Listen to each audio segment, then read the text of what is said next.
Chapter 1, On the Job. Looking at X, one would be hard-pressed to pinpoint his ethnicity.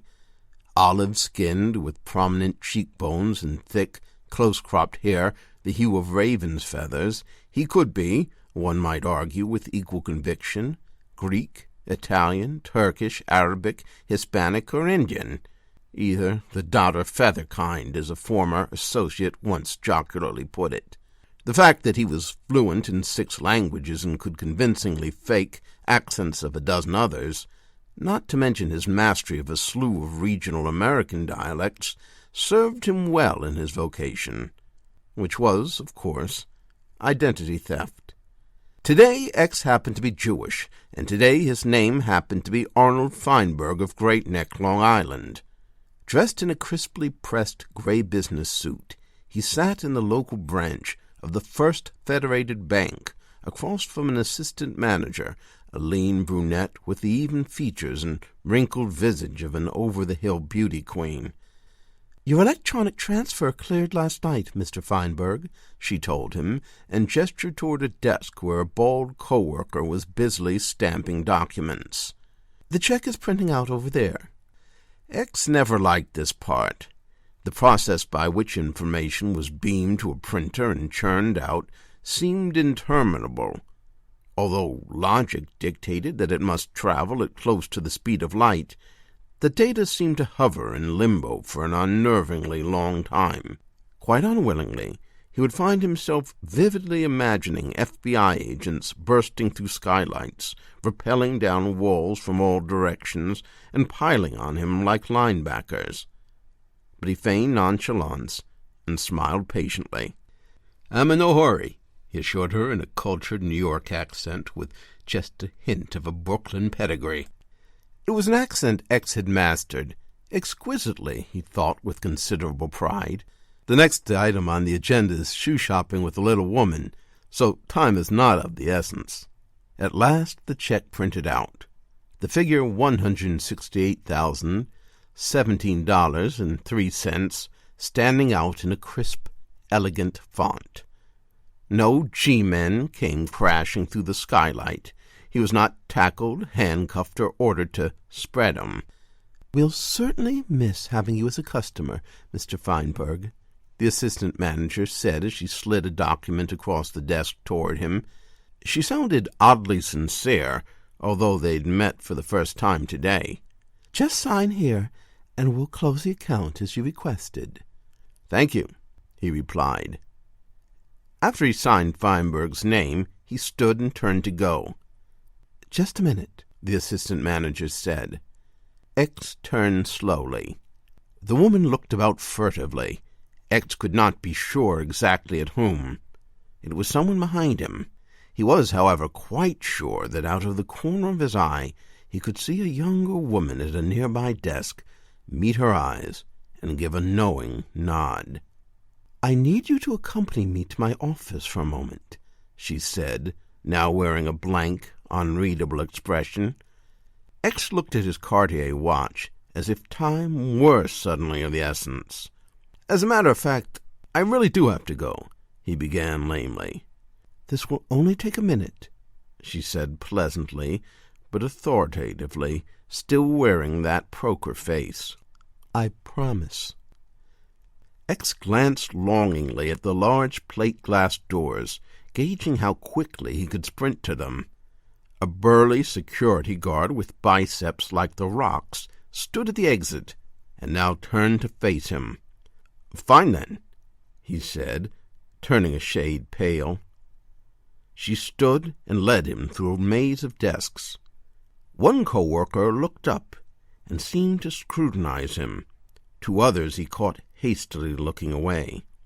As they approached the back office, X could feel his heart beginning to pound, so hard he thought that it surely must be audible. The walls weren't glass. The door was good old-fashioned oak. You couldn't see who or what was behind it. Was this woman even a real bank employee? Her frozen helmet hair suddenly reminded him of an undercover officer who once nearly snared him. "I really," he muttered as they reached the door, and tried to turn back. Her hand gripped his forearm and stopped him in his tracks. Wearing what was now plainly an artificial smile, she opened the door and more or less pushed him through.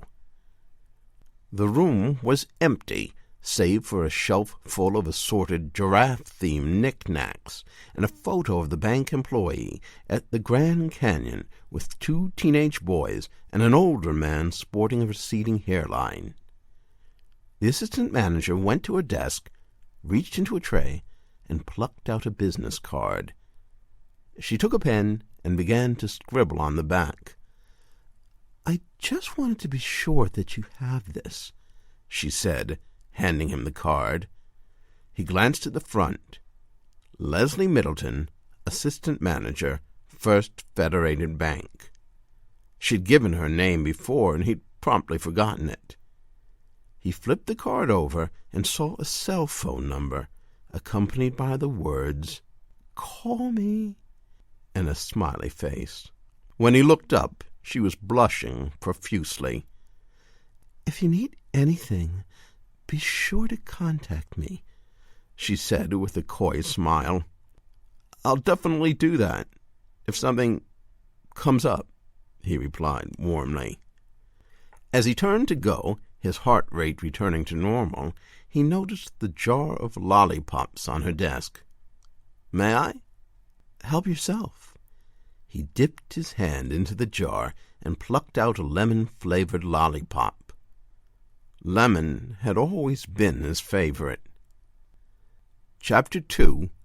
The Mark.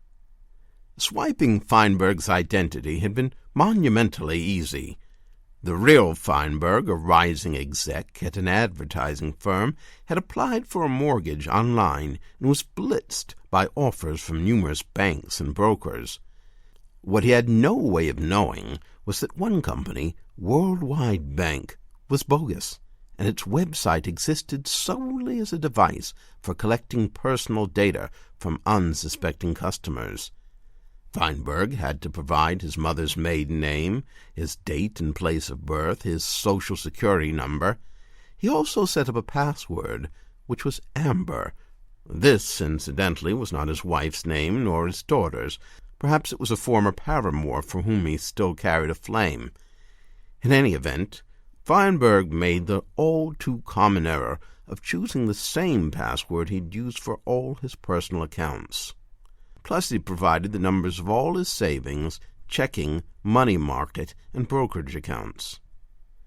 Feinberg had received an apologetic email stating that he'd been turned down for the loan, a minor blow to his ego, but no real inconvenience since he had plenty of other banks to choose from. Within a couple of days he'd forgotten he'd ever heard of Worldwide Bank.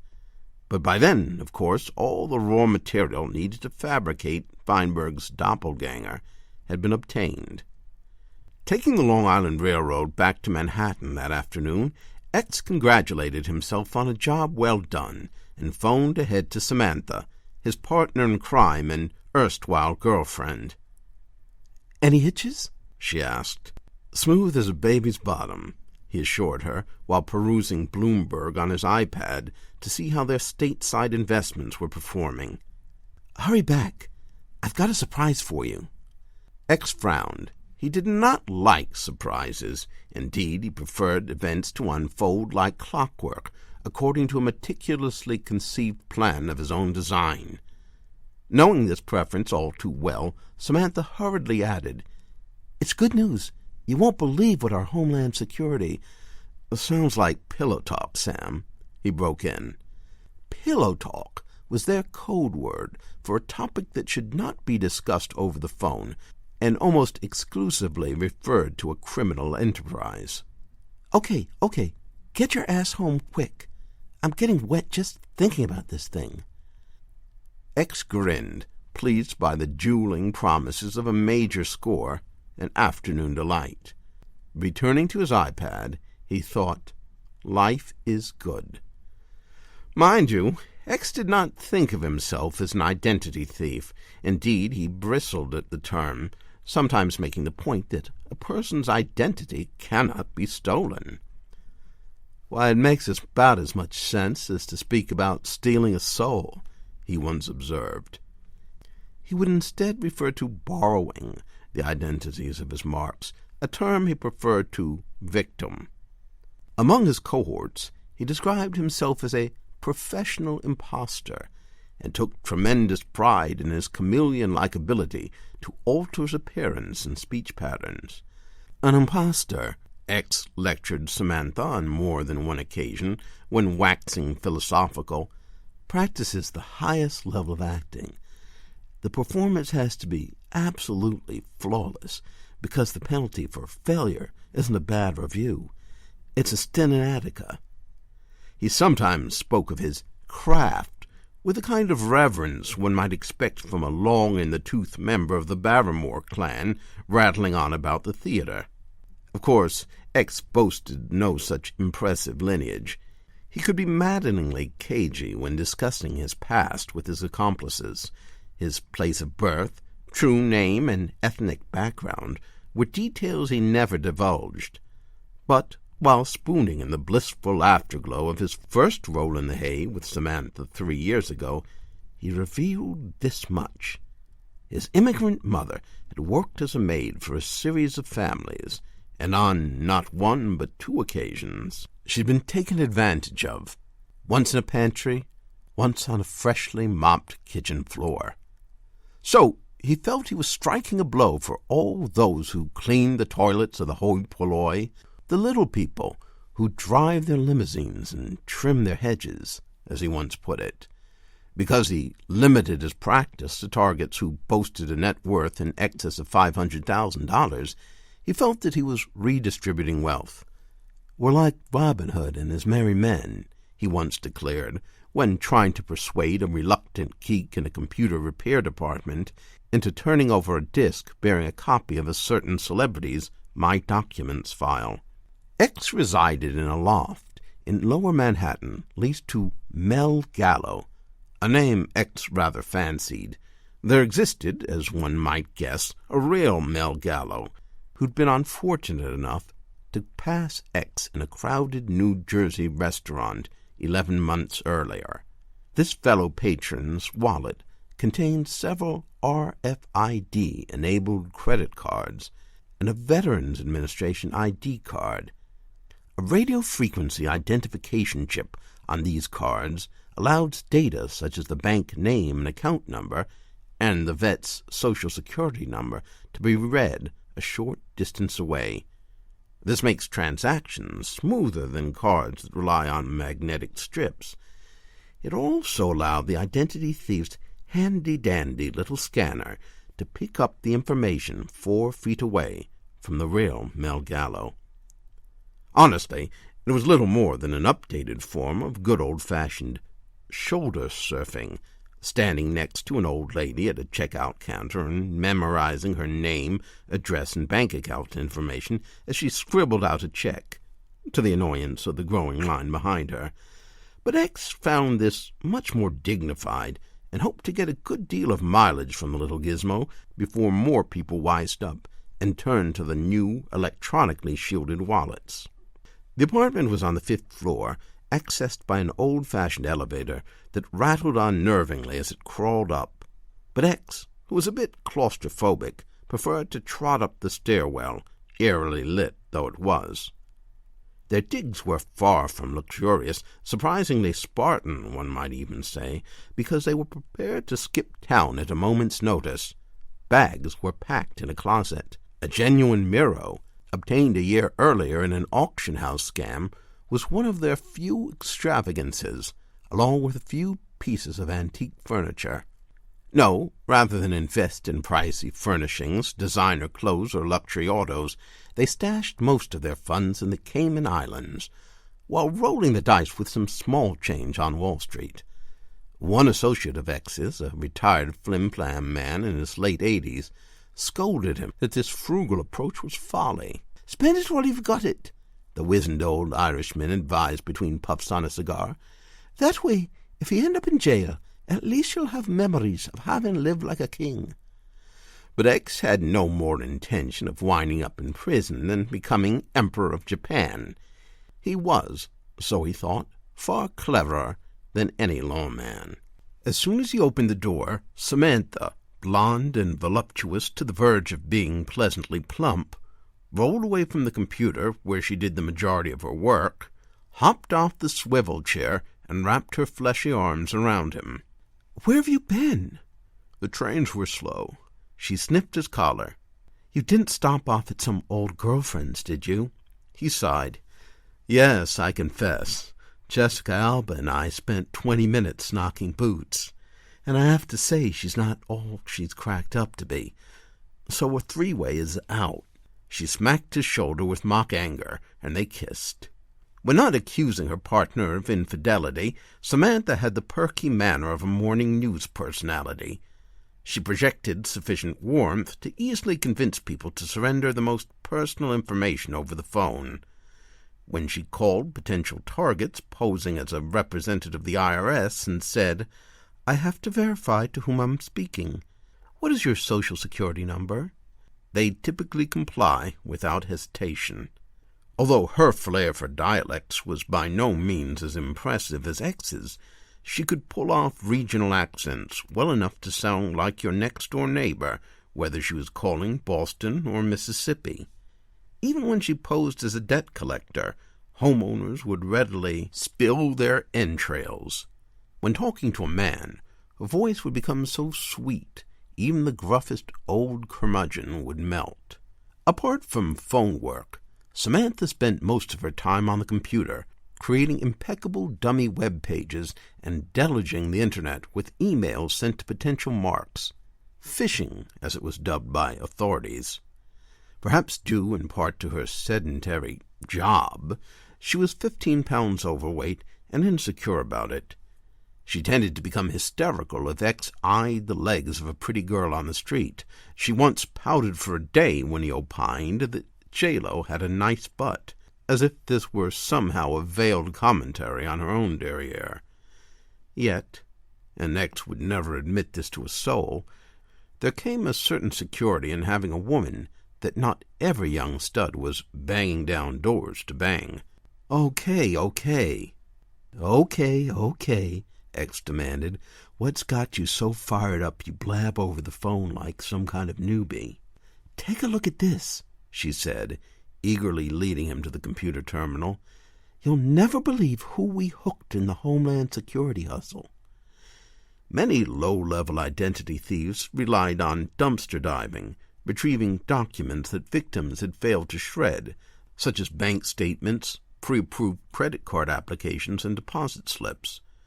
Although this remained a staple of their trade, X and Samantha used far more sophisticated techniques for gathering information, and they typically kept their hands clean, employing a trio of underlings. Interns, X called them fondly. One intern's duty was to make dental appointments around town and sit in the waiting room innocently twittering and answering emails. While doing so, he would sniff for poorly secured network. Medical offices rarely had much security. Once the office computers were accessed, a treasure trove of patient Social Security numbers, addresses, and other information was ripe for the taking. X often used the info to file tax returns in the patient's name, collecting an average $6,000 a pop on refunds from Uncle Sam. Another intern's assignment was to hang out at the big bookstores and wait for some poor soul to log onto the free Wi-Fi on what Marx believed to be the store's network. They were, of course, on X's look-alike network, and those who used the time to pay bills online later found their accounts drained dry. One very fruitful scam was to send out en masse, sometimes as many as 300,000 in one wave, emails ostensibly from the Marx Bank, warning that there had been a security breach and asking for verification of personal bank account information. A hyperlink embedded in the email, when clicked upon, whisked the victim to what appeared to be the bank's website.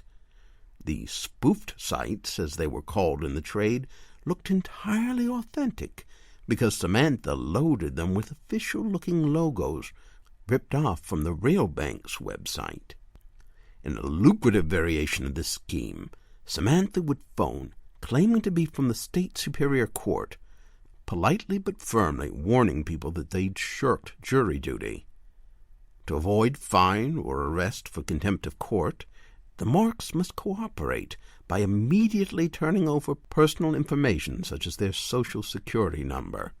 In one of X's most lucrative operations, he ripped off the identities of inmates whom he contacted under the guise of a lawyer working pro bono on their court cases. Through correspondence, he gleaned enough personal data to apply for student loans using the inmates' identities. X assumed more than 50 aliases to rake in about $250,000 in federal student grants and loans over a 3-year period. In the opinion of X, this particular operation was a victimless crime. At the most, he had sullied the reputation of murderers, rapists, and other criminals who could hardly be too concerned about their good names. But it was a follow-up hustle that really filled him with self-admiration. A paid-off clerk at the FBI fingerprint office intercepted a request for one of the inmates' fingerprints.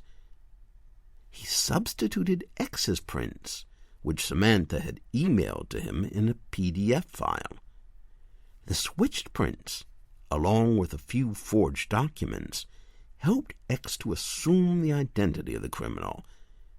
He walked right into a court building and waltzed out with $90,000 in assets the authorities couldn't prove the guy had embezzled and had intended to return. This, X preached to his crew, was poetic justice. In their latest gambit, initiated just last week, about 3,000 emails had been sent to resident aliens from Muslim nations, as well as to visitors who'd recently had their visas approved. A sternly worded letter, ostensibly from the Department of Homeland Security, warned them that they were being investigated for possible links to Al-Qaeda.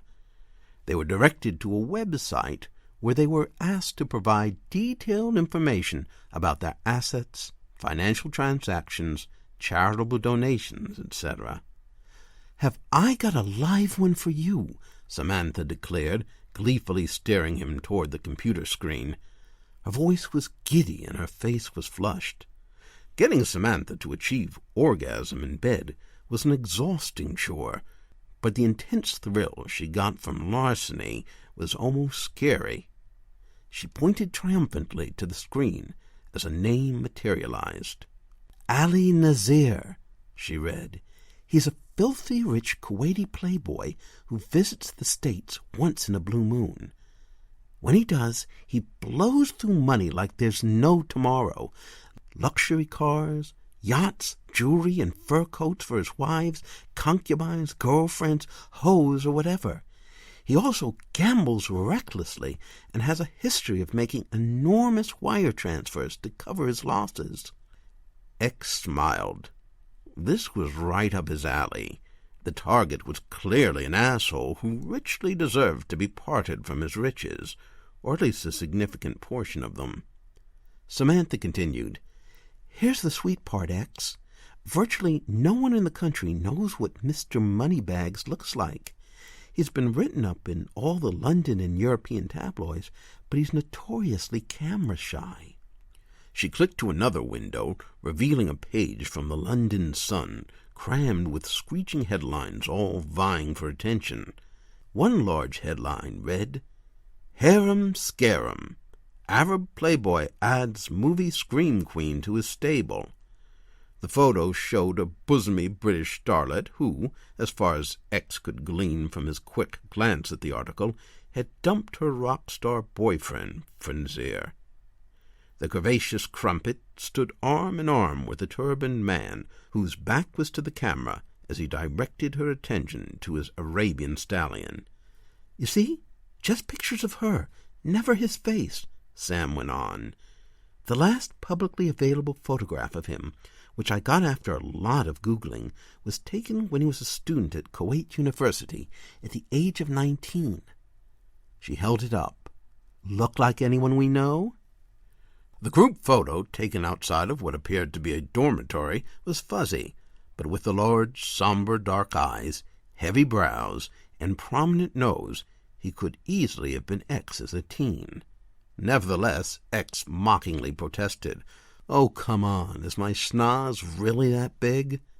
"Trust me, it is." X grinned.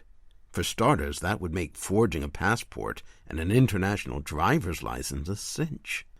"Well, you've got my attention," he said. "What's his net worth?" $6.2 billion. Did you say billion? Billion. You're kidding me. No, his father was some sort of shipping tycoon whose specialty was building yachts for the royal family. Ali was the sole heir, and he's managed to burn through only about a third of it since his old man kicked the bucket 7 years ago, which makes him a skinflint by international Playboy standards, I guess. X did some quick math in his head. That was another of his gifts. Assuming they didn't rob Nazir blind, desirable though that might be, but managed to bilk him of even 1% of his fortune, that would still be a cool $60 million. He hugged her, and as her big bosom crushed against him, he wasn't surprised to find that she had what his female Generation Y intern had once somewhat provocatively termed a titty boner. X didn't much go in for such vulgar slang. He could hardly blame her for being aroused. The thought of a rip-off of this magnitude made even the usually cool-as-ice X light-headed. Sam had always been a good catcher, grifter lingo for the person who finds a mark, but this time she had outdone herself. "You know what that means," he exclaimed. "We've hit the jackpot, honey hips. One last score, and we're retired and living in Sri Lanka." This was a private joke, of course. Sometimes they'd say Madagascar, sometimes Nepal, sometimes Outer Mongolia. In actuality, they both knew they enjoyed the game, needed the game too much to give it up. But they talked this way every time they struck what appeared to be the mother lode. "Guess I'm going to have to brush up on my Arabic and grow a beard," he said. A few moments later, forgoing the formality of fully undressing, they were doing the horizontal mambo on the scuffed hardwood floor, X with his trousers around his ankles, and Samantha with her dress hoisted up to her waist and thong hauled to one side. Samantha insisted on being called names for the duration of the act, not that he simply talked dirty, but that he lambasted her as a dirty slut, and other increasingly filthy and demeaning epithets as she approached the peak of passion. Perhaps Samantha wanted to be punished, X sometimes mused afterward. But what did he know? He was no psychoanalyst. In the event, this night's frenzied love-making session was one of the most intense in months, fueled by the promise of the vast riches awaiting them. Chapter 3. The Setup. Over the next few weeks, based on personal data Ali Nazir had so graciously and unwittingly provided, they went to work recreating key personal documents, including a passport, international driver's license, and 2 credit cards. Among the pieces of information the real Nazir had revealed in their fishing expedition were his driver's license number and his passport number. An associate of X's, you would probably call him an accomplice, but X thought of him as a subcontractor, provided the identity thief with a blank Kuwaiti passport purchased from a contact at the embassy for a price of $2,000. X viewed this as an investment. Beginning with an authentic blank passport, it was child's play to forge either a paper or plastic passport, even to duplicate a hologram-protected image. When filled out correctly, a blank passport is impossible to detect, X lectured the interns more than once. X was amply equipped to carry out the task himself, but for a job this big, with so much money on the line and no room for error, he felt it was worth it to farm the work out to a specialist. X knew at once whom he wanted for the job, an ancient Italian master named D'Amato, who worked out of a room above a pizza parlor in Little Italy. He had started out making funny money during the Depression, apprenticing under a counterfeiter who churned out bogus $5 bills. D'Amato had promised X the passport would be ready by 5 p.m. that Friday. X arrived an hour early because he loved to watch the old man work. Bent, gray, and wrinkled as a prune, D'Amato was a master craftsman.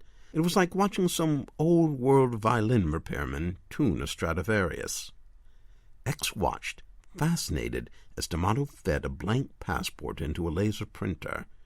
The most common error of amateurs, X knew, was to print out a blank stolen passport in the wrong typeface. D'Amato would make no such errors. "Patience is the key," the old man informed X for perhaps the 20th time. The trickiest part was to recreate the official government seal, the inkless stamp that leaves an embossed image on paper. X watched with fascination as the old man placed an old vinyl record, a Tony Bennett LP, over a passport marked with a real seal. Then, heating the record with an iron, took an imprint. He then pressed the record onto the bogus passport, and when he withdrew it, a perfect duplicate of the seal appeared, raised and all. Most of these young wannabe scratchers out there today have never even held a vinyl record, let alone know how to do anything like this, D'Amato grumbled. Without their Macs, they'd be helpless. X loved to hear about such tricks of the trade. In the old days, we would cut a fresh potato in half and use it to transfer a stamp from one passport to another, D'Amato said. Today, most young folks put all their faith in computers. This is perfect. He kissed his handiwork for emphasis. The duplicate of Ali Nazir's 2007 passport didn't require the insertion of an RFID chip. It was made before the widespread use of electronic passports. All that was needed was a magnetic strip and a barcode. It made X a bit sad to think that in this high-tech era, with paperless identification such as retinal scans growing in popularity, D'Amato would soon be obsolete and would probably be puttering around in his daughter's garden in a few years. On the other hand, X expected that the trend would be a boon to identity thieves such as himself.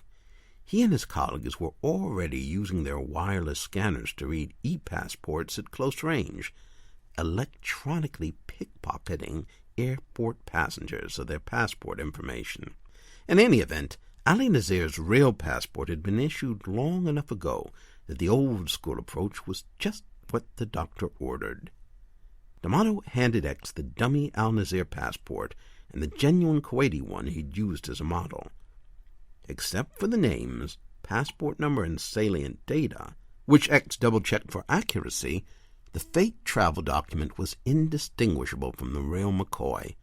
"Great work, as usual, Tony," he said, handing over an envelope stuffed with cash.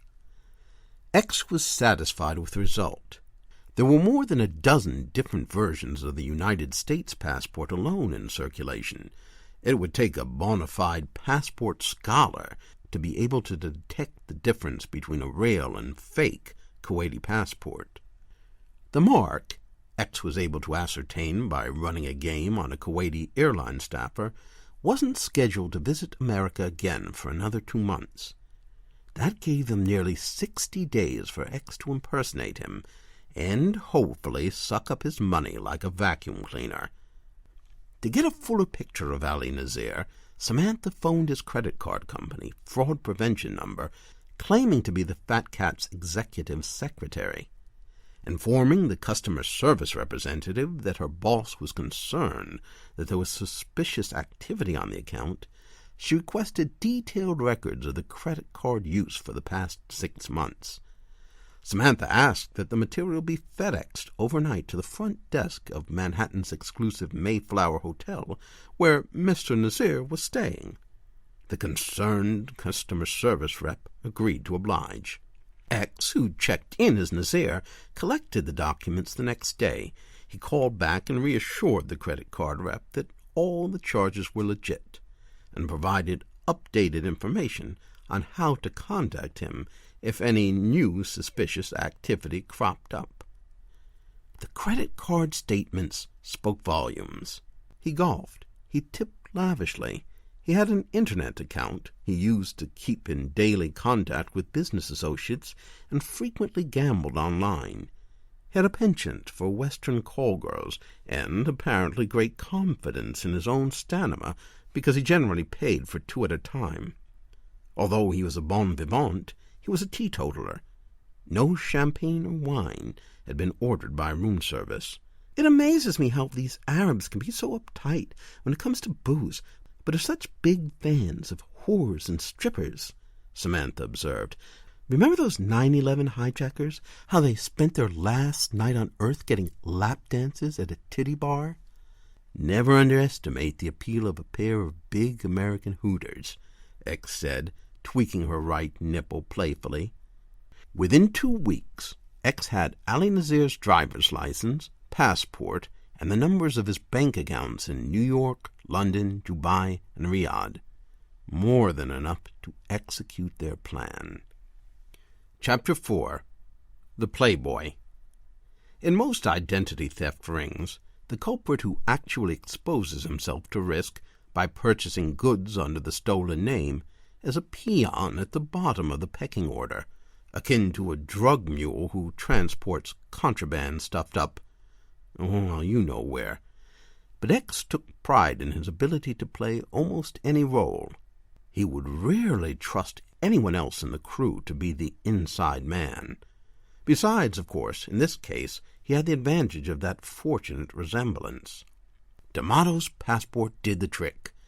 X used it to fly to England, then back to the States 5 days later. Ali Nazir's U.S. visa, thanks to a bogus letter to the State Department, had been rerouted to X's P.O. box. He strode through McCarran International Airport outside Las Vegas without so much as a raised eyebrow from the officer at the immigration desk. X arrived at the Giza Hotel and Casino in a sleek white limo rented on one of Ali Nazir's credit cards. Although rather hirsute, his attempt at growing a respectable beard in time had not been successful. The result was by no means as long and flowing as the role demanded, but instead resembled a scraggly cross between that of Yasser Arafat and Shaggy from Scooby-Doo. So he'd shaved and simply applied a pricey but extremely convincing theatrical beard. He wore a turban with a business suit. Full Arab regalia would draw undue attention, he decided. He came accompanied by 2 swarthy lugs with a combined weight of 520 pounds, who carted in his 6 suitcases, giving the bellhops fierce, "Don't even think about it," looks when they raced to the curb to help. When casting these roles, X chose a pair of brothers, Bahodar and Babak, who looked the part, although they were Egyptian. Their day jobs were at a car wash, and the only camel they'd ever seen was on a cigarette carton. Since theirs were non-speaking roles, this didn't trouble X very much. Even in a city whose name is virtually synonymous with garishness, the Giza stood out. It was housed in a giant bronze pyramid that climbed 350 feet into the desert sky and was crowned with the world's brightest beam of light. A laser light beam that, the hotel's brochures boasted, could be seen 62 miles up in space. A replica of the Great Pyramid of Giza, built to approximately 3/4 scale, the hotel was an enormous 36-story marvel of engineering that rivaled the original, PR materials claimed. That assertion was somewhat preposterous to X's way of thinking. The spectacular lobby was a recreation of an actual temple dedicated to Osiris, featuring 4 colossal statues of the god. Tours were available of a replica of King Tut's tomb, also on the premises. A placard advertised a floor show in the Cleopatra Room, featuring half-naked belly dancers. The comedian Carrot Top would also be performing 5 nights a week. Despite the huge throng of people of all nationalities, shapes, and sizes surging through the lobby, X and his entourage didn't need to stand in line. There were at least a dozen reception clerks at the ready, and one signaled to Ali and his men to approach. The clerk, a rail-thin woman with an obscure accent that would baffle most Americans, but which X instantly identified as Armenian, asked for his reservation number. When he provided it, his name popped up on her screen almost instantly. She gawked as if he were a movie star. "It's certainly the greatest honor to serve you, sir," the desk clerk announced. "We have you in the Pharaoh suite. I'm certain you'll enjoy it. Have you stayed with us before?" No. X had made sure of that, for obvious reasons. "And you've reserved a second suite?" "My wives and their servants will be arriving in a few days," X informed her in a cultured British accent, with just the slightest hint of Mideast, subtle as a desert breeze. The real Nazir, X had learned through his research, had attended boarding school in Great Britain and spoke the King's English better than Prince Charles. "Certainly. There's an adjoining suite we can open up for your use when they arrive. To complete the check-in process, I just need to see a photo ID plus a credit card for incidentals."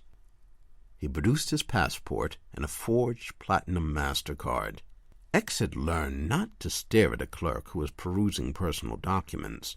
To do so might give the impression that he had some doubt about whether their authenticity would be accepted. He babbled small talk in Arabic to his henchman. Always a stickler for detail, he had boned up on his Arabic, and had, for the occasion, perfected a Kuwaiti accent with the help of language CDs. "Hold on one moment," said the clerk, whose hair was in such a tight bun that her skin was pulled back like a Beverly Hills housewife after plastic surgery. She picked up the phone and whispered into it. She nodded, said, "Yes, yes, yes," and then hung up. She smiled pleasantly at the faux Arab playboy, and there was an awkward silence as she evidently waited for someone to emerge from the back office. X became aware that a trickle of perspiration was running down his forehead. Whether he was sweating because this was the biggest score he'd ever pursued, or simply because he was unused to wearing a turban, he wasn't sure. A door swung open, and a manager scurried out, a skinny fellow with a wispy yellow comb-over and bifocals. "Mr. Nazir, I want to personally extend my welcome on behalf of the entire staff of the Giza," the man gushed. "If there is anything at all you need, I am at your complete disposal. The concierge will be more than happy to assist you in finding entertainment around town, and if there's anything special you desire, please do not hesitate to call me directly." "You're most gracious," X said with a bow, while thinking, "I guess I'll be shelling out more in tips than I bargained for." The upper floors of the hotel were accessed via inclinators. Since the pyramid's outside walls were all at a 39-degree angle, at each of the four corners there was a slanted shaft that carried an elevator car up and down. X, as noted earlier, had more than a trace of claustrophobia, and the fact that the car traveled at such a peculiar angle didn't help much. Again, small beads of sweat rolled down his forehead. A blue-haired lady was staring at him, he noted. "Are you okay?" his bodyguard Bahadur whispered in English. X nodded. There was a young couple crowded in beside him. The dad held a squirming toddler of about 2 years of age in his arms. The child gazed at the turbaned man with open fascination. X, never very fond of children, nevertheless gave what he deemed to be an avuncular smile. To his dismay, the little boy reached and took firm hold of his beard. X grabbed the boy's hand and tried to wrest it away, but found to his horror that the tyke had a death grip on the costume shop whiskers. The beard was supposed to be immune to water and wind, but it wouldn't take too much force to yank it off, and that was just what was about to happen. Babak pushed toward him in the crowded elevator, raising an arm as if he intended to bat the toddler away. "Taylor!" the dad shouted in dismay, and quickly dislodged the boy's fingers. "I'm so sorry," the young man said, obviously mortified. "Think nothing of it, my son," X said in as beneficent a tone as he could muster. He gave a little chuckle and tickled the tot under the chin, prompting the little boy to begin bawling like a banshee. The Pharaoh Suite was advertised as soundproof, and, as promised, when the door slammed shut, the racket from the casino fell silent. The suite more than lived up to its name. In fact, the Sultan Suite might have been more apt, for the accommodations would suit an Oriental despot. The 1,500-square-foot suite, for which a non-high roller would pay a hefty $5,000 per night, featured Egyptian-style wardrobes decorated with hieroglyphics beside a 120-inch screen plasma TV. The headboard of the king-size bed sported a cartouche of Cleopatra, and a replica fresco depicting the discovery of King Tut's tomb hung on the wall. The spa tub could accommodate up to 12 people. A certain rap impresario and his groupies had indulged in an orgy therein, according to a tabloid report. Even the commode was luxurious. The seat was gold-encrusted and decorated with gemstones. Not necessarily practical, though certainly impressive, X thought. This is going to be a truly epic gig. The window wall, which looked out on the Strip, was on a slope. It offered a spectacular view of Sin City's famed boulevard, and X opened the window, admitting a rush of dry desert air. A change in city policy had taken place 6 months or so before the Giza went up. Before then, per fire department regulations, windows in Las Vegas could only open a few inches. Apparently, there had been a period when people threw themselves from Las Vegas hotel room windows after betting the farm and losing it. Others had taken the chicken's way out after being filled with guilt in the wake of an adulterous indiscretion. However, the "what happens in Vegas stays in Vegas" campaign must have sufficiently reduced the problem to put visitors at ease, and the law had been changed. The first order of business was to establish credit with the casino, which was comparatively easy, and X did so in the business office. All it entailed was a personalized check, his international driver's license, and his credit card, along with his very impressive banking references. The casino was all too eager to enable him to gamble. He was, in the parlance of the industry, a whale, a hugely rich, big-time loser. With a $100,000 credit line, he promptly plunked down $10,000 on the roulette wheel and lost. The casino bosses were no doubt pleased. Ordinarily, when attempting to rip off a casino, he would work with a partner who countered X's losing bets with winning ones, betting on black if he bet on red, etc. After a few days of this, they would skip town with the partner's winnings and stiff the casino bank on the debt owed by someone whose identity they'd stolen. It was a risky gambit, since casino security was always on the lookout for that scam. But now, since they were bent on draining Al-Nazir's account rather than ripping off the casino, there was no need for a counterbalancing partner, sometimes called a blow. This time the hustle was simple. Elegant, really, X thought proudly. As Nazir, he would be seen gambling and losing big.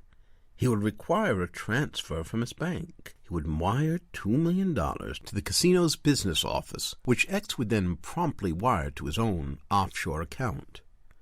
X did not like gambling. Chance was something he detested. Whether he lost money, which he dreaded, or gained it, he preferred that it be the result of his own ingenuity. Yet, as distasteful as games of chance were to X, he had to put on a convincing show. He spent a brief but busy time on the gaming floor because he knew that multiple cameras would be watching him. Heavily disguised though he was leery about having his image captured. He played several losing hands of blackjack at a table with a $1,000 limit, but no game offered him an opportunity to lose bigger, quicker than roulette, so he played that until he lost another $20,000. After 4 hours of laboring on the casino floor, he retired to the Pharaoh Suite. X soaked in the hot tub, smoking a Cuban. X appreciated such fine things. The warmth of water swirling about the tub was making him horny. He picked up his cell phone and called Samantha, with vague aspirations of phone sex. "Where are you?" she demanded. Even without seeing her, he could tell she was pouting. She definitely deserved a vacation, but letting the blonde tag along would surely have raised a few red flags. "I'm in the jacuzzi, honey hips. Naked," he said. "Have a great time jerking off." "No, I think I'll have a couple of hookers sent up. I've got Allie's reputation to maintain, remember? Wouldn't 5 be overkill?"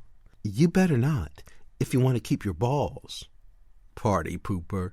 "I've got access to garden shears, remember?" "Well, how about a full-body massage?" "Only if she's over 80.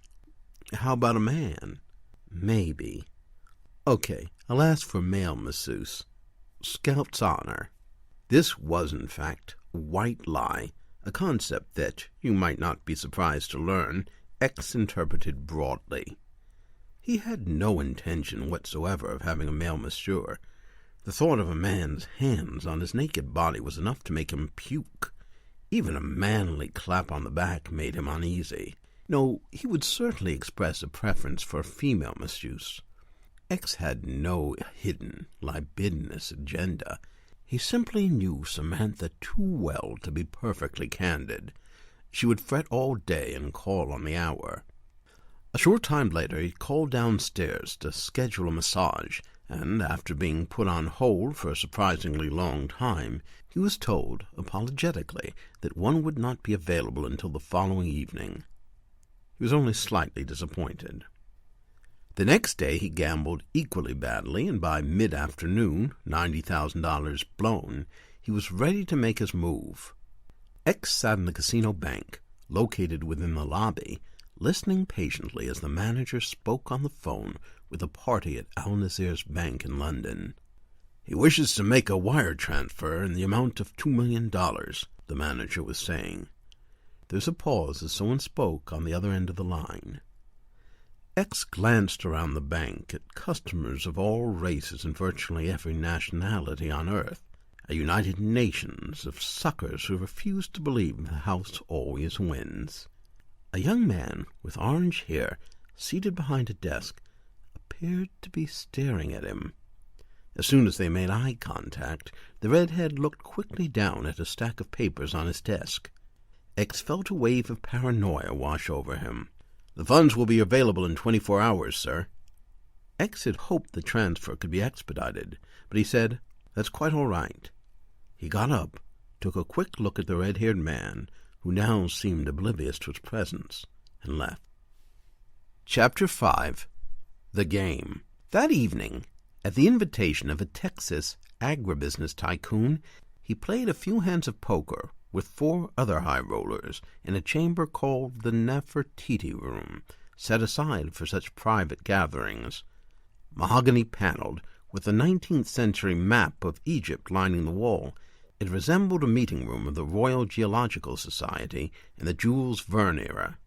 X had almost begged out, but he knew that it would be in his egotistical alter ego's character to accept the challenge. In time the conversation turned to politics, and X was asked to offer an opinion about the current crisis in the Middle East. X waved his hand dismissively, flashing 3 diamond rings purchased on one of Nazir's credit cards for a total of $18,000. "I leave those problems to the royal family. That's their headache," he said. "Politics bore me." "Hear, hear," the Texan agreed. "As long as the candidates I bankroll do right by farmers." Farmers. The guy doesn't look like he knew what part of a cow to milk, X thought. A plump man with a full white beard that made him look for all the world like Father Christmas was not content to leave it at that. The player, who had identified himself as Mr. Jones, a Wall Street financier, lowered his cards and leaned forward. "So, when you hear that a busload of your countrymen have been blown up by terrorists, it doesn't bother you?" Mr. Jones said, taking a puff on a pipe. X didn't take the bait. "I'm neutral," he said. "As you Texans say, I do not have a dog in that fight, and, as we say in the Middle East, I do not have a camel in that race." That earned him a round of laughs. Thankfully, another player changed the topic. "Hey, do they still allow you to have as many wives as you please over there?" X nodded. "The Holy Quran says we may have 4. "How many do you have?" the oil man inquired. "I have only 3, Jasmine, Akila, and Malika," rattling off real names he'd committed to memory, foreseeing just such an eventuality. He felt as if he were being tested in some way. The thought flashed through his mind that if he were to get up from the table and make a dash for the door, the quartet of players would be able to tackle him. But this time the pipe smoker came to the rescue. "My hat's off to you. I don't know how you do it," Mr. Jones said. "I have just the one, and she drives me to drink." "They do bicker about everything," X conceded. "That's why I'll never marry again," the Texan said with a chuckle. X's full house was beaten by Mr. Jones' 4 of a kind. "Luck is not with me tonight," he said, flinging the cards on the table. He reminded himself not to sound so much like Omar Sharif in Lawrence of Arabia. Chapter 6. No Happy Ending? When X got back to his suite, he was drenched in sweat. His clothes were rank with cigar smoke, and his neck muscles were tense from playing the role for an hour. His massage appointment couldn't have come at a better time. The bodyguards who'd accompanied him everywhere up to this point had been given the night off. When the doorbell rang, he donned the lush white robe provided by the hotel and opened the door himself. The masseuse strode in, a leggy, light-skinned African-American in a tight miniskirt that put her high, round rump on spectacular display. She looked about 25 and stood taller than him, thanks in part to stiletto heels that gave her an extra 2 inches. She would have been out of his league had he not been a wealthy Arab playboy. Now she was most definitely in his league, a thought X found tantalizing. An aroma wafted in with her, but it was merely soap, he realized. She'd showered recently, and, unbidden, the image of her stark naked and scrubbing down entered his mind. "My name's Stacy." She stuck out her hand in an incongruously professional manner, and X took it. "Come right in," X said, so taken by the shapely mist that his accent didn't kick in right away. "What kind of massage are you interested in, Mr. Nazir? We offer Swedish, shiatsu, deep tissue, full body." "What is full body?" he asked, although he knew the answer perfectly well. "That is a very sensual massage that reaches all areas of the body." "That sounds quite appealing." "We can use the bed." He led her through the luxurious suite to the bedroom, with its emperor-sized mattress large enough to accommodate 4 people. "I'm going to step into the next room," she said. "Please undress completely and lie face down. Here's a towel." X stripped except for his turban, neatly folded his clothes and placed them over a chair, then lay face down on the table, the warm towel covering his hindquarters. He was going to miss being Nazir, he realized.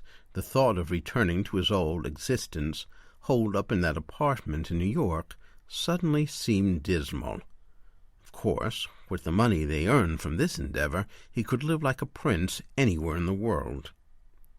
X lay prone as the lithe young thing oiled his shoulders and worked her way down to his lower back. It wasn't the most expert massage she'd ever had. X was something of an aficionado, but her hands were soft and surprisingly strong. The stress X always felt when called upon to pretend to be someone he was not for extended periods began to ebb. She had lit some scented candles and placed a CD of New Age music in the room's player. "Where are you from?" she asked him in a breathy little voice. "A place you've probably never heard of, El Jahar in Kuwait." "Is that in South America?" She leaned into him, kneading one buttock at a time. American high schools are getting worse and worse, he thought. You'd have thought the gigantic turban would be a clue. "It is in the Middle East." "Oh? What kind of work do you do?" "I'm in business. I invest," he said. "Cool," she remarked, now massaging his inner thighs. X felt something stirring. Her fingers, working his abductor muscles, would come tantalizingly close to his genitals and then dance away. "My daddy's in business. He owns a garage," Stacy said. X wished she would shut up. Although lying was second nature to him, the effort having to speak was something he could do without right now. "Where are you from, young lady?" he inquired, trying to get his mind off his rising manhood. "I'm from Georgia. It gets mighty hot there, too." He was drifting off to sleep, lulled by the bland conversation, hypnotic music, and cloying scent that acted as yet another sedative. It then occurred to him that her accent was not authentically Georgian. Why was she talking with a phony Southern accent? An ordinary, solid citizen might not be too concerned by this. After all, how many showgirls in Las Vegas recreated themselves, leaving behind pasts as runaways or battered wives? There were perhaps 1,000 reasons why she would be something other than what she claimed to be. But X could not afford to take such chances. He listened more closely as she rambled on. No, the dialect was all wrong. It was definitely from the West Coast, though she threw in some Southern expressions like y'all from time to time. She sounded as if she'd picked up bits and pieces of redneck patois from reruns of Hee Haw. She's an undercover cop. The sting that he'd been dreading for years was actually taking place. "Now, I'm going to leave you for a few minutes. Just go on ahead and keep your eyes closed and relax, sweetie." Yeah, right. She was supposed to lull him to sleep so that her partners could slip in and arrest him naked and half asleep with no threat of resistance. X knew he had to do something, quick. He rolled over and caught her wrist. He pointed to the bulge under the towel. "What about, how'd you say, a happy ending?" The girl's eyes betrayed her. Was that a flash of panic? Obviously, respectable massage therapists did not stoop to hand jobs, but they were accustomed to such requests and knew how to field them. "I'm sorry, sweetie. We don't do that." And she blushed. He laughed like a man whose whims are never refused. "Oh, come now. Don't be shy. Name your price. Shall we say 5,000? Now, the undercover cop, if that was what she was, might feel trapped. To turn down an offer so generous after creating such a flirty, sexy persona could be seen as out of character. "Well, okay, sweetie. Let me just powder my nose first." The girl turned her back. As she headed toward the bathroom, X silently arose from the bed, tiptoed up behind her, and clapped a hand over her mouth. "Don't move. I have a gun," he whispered in her ears. X was bluffing about the gun. He abhorred firearms and regarded any con man who toted a handgun as an amateurish embarrassment to the trade. He was not ordinarily a violent man, but desperate times called for desperate measures. He pushed her onto the emperor-sized bed, grabbed an errant sock, and stuffed it in her mouth. He quickly whipped the belt out of his silk bathrobe on the bed and used it to hog-tie her, face down. His hand slid under her blouse and slid up and down her torso, searching for a wire. Sure enough, there was a tiny microphone and transmitter taped to her creamy brown lower back. Stacy, though he doubted that was her name, began to make muffled protests. He tried to cover the noise by saying loud enough for any mic to pick up, "That's it. That's it. That feels fantastic. Your mouth feels so good." The undercover cop rolled her eyes in fury. The good news was there must not be any hidden cameras, otherwise her partners would have burst in through the doors and busted him already. X crept up to the front door of the suite and peered through the peephole. He was 90% sure he would see 2 or 3 armed cops outside, backup waiting for a verbal signal from the undercover policewoman to move in. What he saw instead made him gasp. There was not 1 or 2 or even 6. There had to be 10 FBI agents crowded in the hall, decked out in body armor and Fritz helmets and toting MP5s. What the... Yes, he'd arrived at the hotel with a couple of bodyguards, but the raiding party looked like it was prepared to shoot it out with the private militia of a Colombian drug lord. Well, strolling out the front door isn't an option, he thought. X quickly hauled on his pants and shirt and raced to the door to the adjoining suite. He always packed a lock-picking kit with him for just such occasions, but as he knelt, he heard shuffling from the other room that told him G-men were on the other side. More than likely, the other suite housed the command post of the FBI team, including their recording equipment. The masseuse continued to let out muffled protestations, which did sound for all the world as if her mouth was working magic on a male member, but he knew this stalling tactic had only bought him a matter of seconds. Assuming they were listening in, they would not want to burst in on a female agent and humiliate her in the act of fellatio. On the other hand, they wouldn't allow the supposed love act to go for more than maybe 2 minutes before some cowboy decided it was time to kick down the door. He had to get out of the suite, but how? He raced to the slanting window. X had beaten a hasty retreat through more than one window in his day, during his stint pulling the classic lost puppy scam door to door. When the deal went sour, he'd often used the bathroom window as an egress. But those were first or second floors of homes. This was the 25th story. He futzed around for a moment, trying to recall how the slanted windows slid open. Before succeeding, he poked his head out and looked at the wall sloping down 250 feet to the cement. I should have booked a lower floor, he thought. From the ground, the pyramid walls looked like perfectly smooth black glass, but upon closer inspection, X saw that there were subtle ridges where the giant blocks of glass met. The ridges looked just deep enough to accommodate human fingers and toes. Perhaps. About 14 feet away, another window was open, tantalizingly close.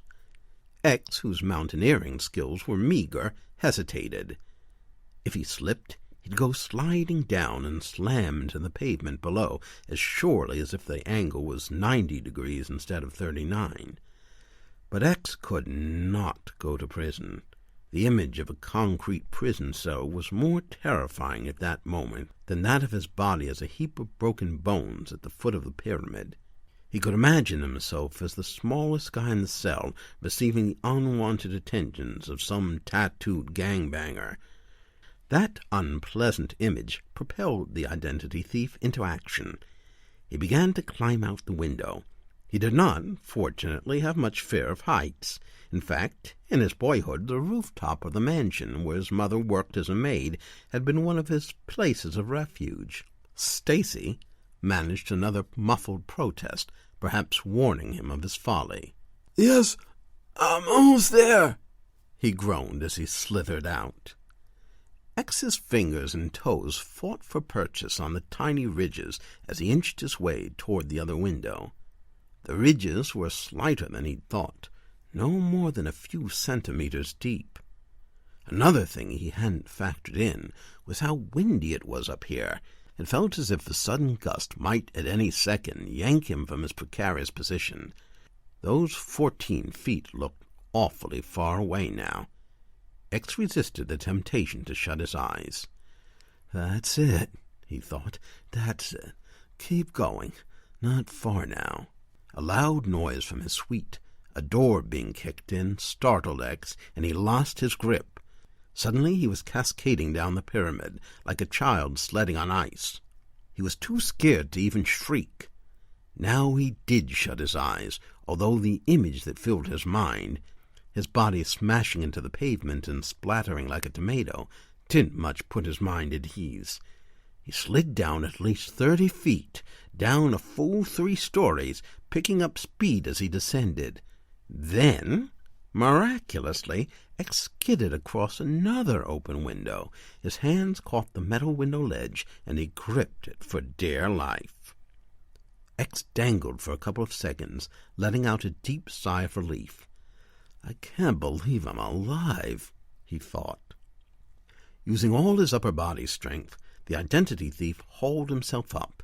X clambered in through the window with difficulty and rapidly slid it shut. By now the agents had burst into the Pharaoh suite and were rampaging through it. One peered out the window, scanning for any open ones and spotting a few to the side, above and below. Fortunately for X, he'd closed the one he'd entered in the nick of time. X crawled on his hands and knees through the stranger's room. Damn, the shower's running. Someone is in here. X hopped like a rabbit into the closet and cowered there, peering through the crack between the double doors. A middle-aged couple, dressed in Giza bathrobes, emerged from the bathroom. Oh no, he thought. They'll head straight for the closet for their clothes. X balled his fist, ready to strike. The guy was only a little bigger than X, but had a rugged build that worried him. X was no fighter, hadn't struck a blow since middle school. He tried to concoct a story that would innocently explain his presence, but everything that came to mind seemed ridiculous. A tech checking out a Wi-Fi outage? But fortune was on X's side. Instead of approaching the closet, the couple headed for the room door. They were going down to the pool, X realized. If he continued to be blessed by such serendipity, he had a good chance of getting out of this place in one piece. "John, your wallet," the wife said. "Oh, yeah." Through the crevice, X watched as the man turned back and took a bulging wallet from the night table. He strode toward the closet. X glanced down and, much to his dismay, saw that in the far right of the closet sat a squat little room safe. The husband reached the closet 10 seconds later and yanked open the right door. He flicked the light switch, and the closet remained dark. "Bulb's blown. Can't see a thing. I'll just stuff it under the sofa cushion." "You know I hate when you do that." "I don't trust these things anyway," the husband said grumpily. "John?" Okay. Can barely see the numbers." The husband punched in a 4-digit code, opened the safe, and stuck in his wallet. A moment later, the room door slammed shut. X, crouching in the left corner of the closet with the light bulb in his hand, breathed again. He exited the closet and headed straight for the bedroom. He hurriedly ripped off the turban and false beard and stuffed them in a night-table drawer. The man's black shoes fit fine. The sleeves of the jacket were a bit short. X rolled them up. Learning a hotel's safe code by recognizing the distinct tone of each key as it's punched in was a trick he'd learned ages ago. He popped open the safe and retrieved hubby's wallet from its hiding place. John Preston, the Arizona driver's license read. Also in the wallet was an official-looking badge. Tucson Police Department. Christ almighty, the guy's a cop. There was $400 cash and assorted credit cards.